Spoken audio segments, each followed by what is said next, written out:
Hi friends, welcome back to Parthiva's kitchen.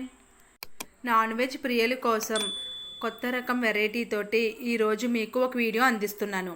అదే chicken గోంగూర curry. ఈ curry ఎలా ప్రిపేర్ చేసుకోవాలో ఈరోజు వీడియోలో మీకు చూపిస్తున్నాను. ఈ వీడియో చూసే ముందుగా మా ఛానల్ని సబ్స్క్రైబ్ చేసుకోండి ఫ్రెండ్స్. అలాగే పక్కనే ఉన్న బెల్ ఐకాన్ని కూడా యాక్టివేట్ చేసుకోండి. నేను అప్లోడ్ చేసే ప్రతి వీడియోస్ మీ నోటిఫికేషన్స్కి వచ్చేస్తాయి. సో ఇంకా లేట్ ఎందుకు, వెంటనే సబ్స్క్రైబ్ చేసేయండి ఫ్రెండ్స్. ఇంకా వీడియోలోకి వెళ్ళిపోదాం, వచ్చేయండి. ముందుగా స్టవ్ ఆన్ చేసి ప్యాన్ పెట్టుకుని కర్రీకి సరిపడినంత ఆయిల్ వేసుకోవాలి.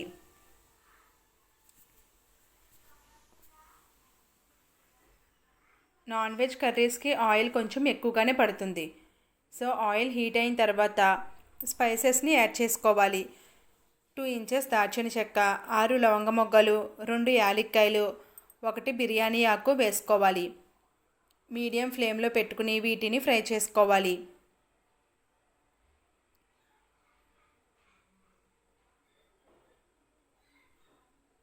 ఇవి బాగా ఫ్రై అయిన తర్వాత 3 రెమ్మలు కరివేపాకు వేసుకోవాలి.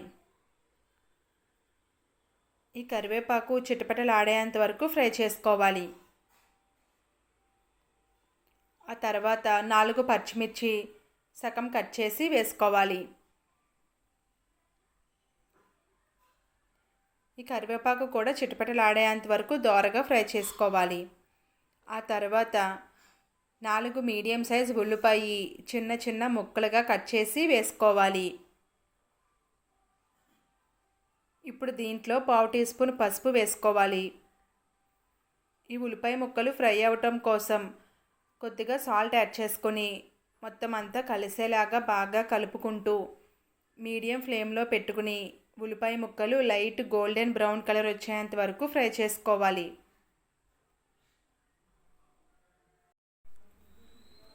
ఉల్లిపాయ ముక్కలు ఈ విధంగా ఫ్రై అయిన తర్వాత 2 టేబుల్ స్పూన్స్ అల్లం వెల్లుల్లి పేస్ట్ వేసుకోవాలి. ఈ అల్లం వెల్లుల్లి పేస్ట్ ఆయిల్లో పచ్చివాసన పోయేంత వరకు కలుపుకుంటూ ఫ్రై చేసుకోవాలి.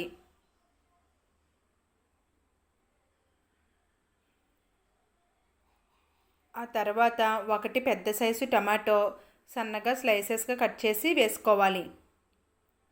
పెద్దవి అయితే 1, చిన్నవి అయితే 2 టమాటాలు వేసుకోవాలి. ఇప్పుడు ఈ టమాటా ముక్కలు సాఫ్ట్గా అయ్యేంత వరకు ఫ్రై చేసుకోవాలి.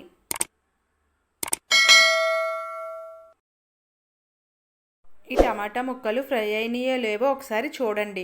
ఇవి సాఫ్ట్గా ఫ్రై అయిన తర్వాత ఇప్పుడు దీంట్లో తగినంత కారం యాడ్ చేసుకోవాలి.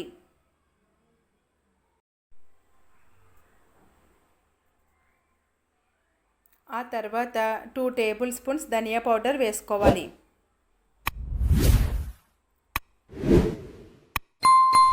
ఈ కారం ధనియాల పొడి పచ్చివాసన పోయేంత వరకు ఫ్రై చేసుకోవాలి.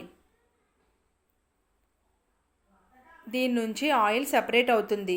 సెపరేట్ అయ్యేంత వరకు ఫ్రై చేసుకోవాలి. ఈ విధంగా ఆయిల్ సెపరేట్ అయిన తర్వాత గోంగూర వేసుకోవాలి.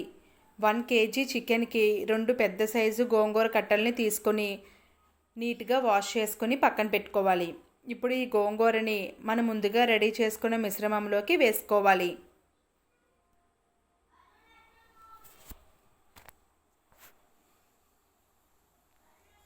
మొత్తం గోంగూర అంతా వేసుకున్న తర్వాత అంతా కలిసేలాగా బాగా కలుపుకోవాలి.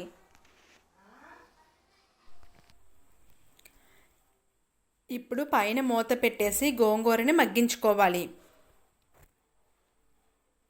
మధ్య మధ్యలో ఒకసారి కలుపుకుంటూ ఉండాలి.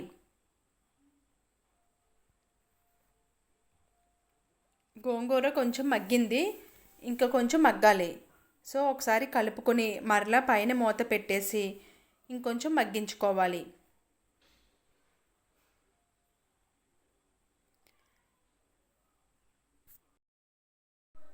గోంగూర ఈ విధంగా పూర్తిగా మగ్గిన తర్వాత ఇప్పుడు చికెన్ని యాడ్ చేసుకోవాలి. నేను ఇక్కడ 1 కేజీ చికెన్ తీసుకున్నాను. 1 కేజీ చికెన్కి 2 పెద్ద సైజు గోంగూర కట్టలు వేసుకోవాలి. ఇప్పుడు ఈ చికెన్ అంతా యాడ్ చేసుకున్న తర్వాత అంతా కలిసేలాగా బాగా కలుపుకొని పైన మూత పెట్టేసి ఈ చికెన్ సాఫ్ట్గా అయ్యేంత వరకు మగ్గించుకోవాలి.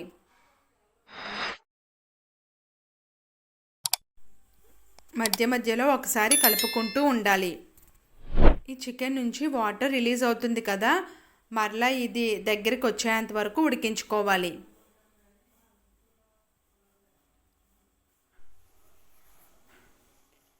ఈ స్టేజ్లోనే ఉప్పు కారం సరిపోయిందో లేదో ఒకసారి చెక్ చేసుకోండి. సరిపోకపోతే మీ టేస్ట్కి తగ్గట్టుగా అడ్జస్ట్ చేసుకోవచ్చు. సో నాకు ఇక్కడ కొద్దిగా సాల్ట్ తక్కువైంది, నేను ఇంకొంచెం సాల్ట్ని యాడ్ చేసుకుంటున్నాను. సాల్ట్ వేసుకున్న తర్వాత మరలా ఒకసారి అంతా కలిసేలాగా బాగా కలుపుకోవాలి.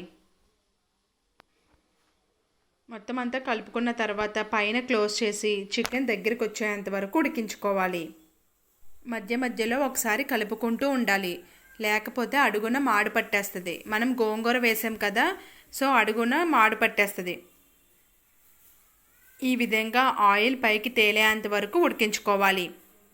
ఇప్పుడు కర్రీ రెడీ అయిపోయింది. గోంగూర చికెన్ కర్రీ రెడీ అయిపోయింది. ఇప్పుడు సన్నగా కట్ చేసిన కొత్తిమీరతోటి గార్నిష్ చేసుకుని స్టవ్ ఆఫ్ చేసుకోవాలి. ఎంతో టేస్టీగా ఉండే గోంగూర చికెన్ కర్రీ రెడీ అయిపోయింది. Thank you for watching. మీకు ఈ వీడియో కనుక నచ్చినట్లయితే లైక్ చేయండి ఫ్రెండ్స్. అలాగే మీ ఫ్రెండ్స్కి మీ రిలేటివ్స్కి షేర్ చేయండి. మరెన్నో కొత్త రెసిపీస్ కోసం మా ఛానల్ని సబ్స్క్రైబ్ చేసుకోండి friends. Thank you. Bye bye.